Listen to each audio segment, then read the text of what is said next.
Hello and welcome, ladies and gentlemen. It's midnight now here in Cairo, and this is a new edition of Panorama News. In the upcoming 35 minutes, we'll be bringing you the latest of the political, economic and sports news from all around the world. I'm Hani Saif, I'll be your host for tonight, and we'll start off with the political news, where President Abdel Fattah al-Sisi instructed a comprehensive development for Nasser Institute through increasing its capacity and raising the efficiency of its infrastructure to become a research hub and an integrated medical center.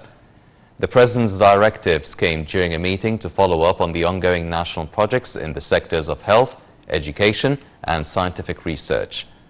Presidential spokesman Bassam Radi said that President al-Sisi also ordered to establish the Egyptian Academy for Mathematics on the level of the World Academies. The meeting reviewed the most important activities of the British College for Doctors and Surgeons in Glasgow, which will start this year to provide training programs and scholarship exams in several specialities, including dentistry and ophthalmology, to students of Ain Shams University.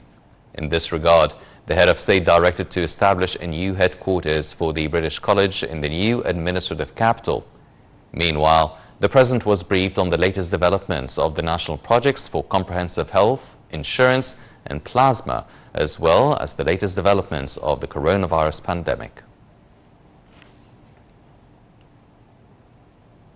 President Abdel Fattah al-Sisi also held another meeting on Monday with Prime Minister Mustafa Madbouli and a number of ministers to review the latest developments concerning the establishment of a unified national network for emergency and public safety.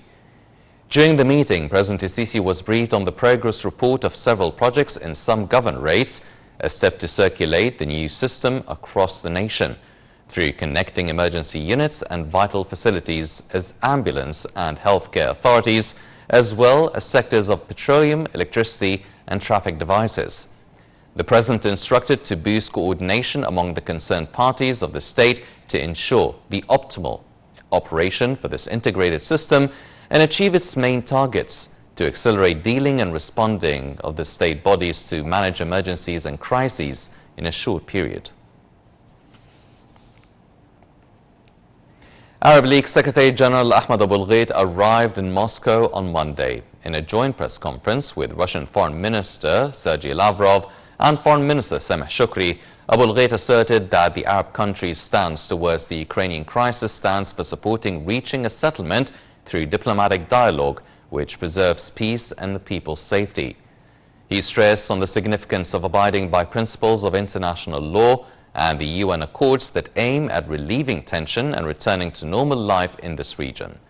Abulghait pointed out that the Arab League is following up on the Russia-Ukraine crisis as it has negative impacts on many Arab countries concerning tourism, fuel prices hikes, and the importation of wheat and seeds from the Russian Federation and Ukraine.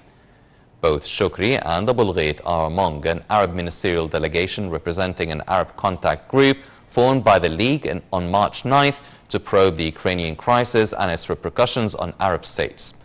The delegation will head to Warsaw on Tuesday, where they will meet with Ukraine's foreign minister.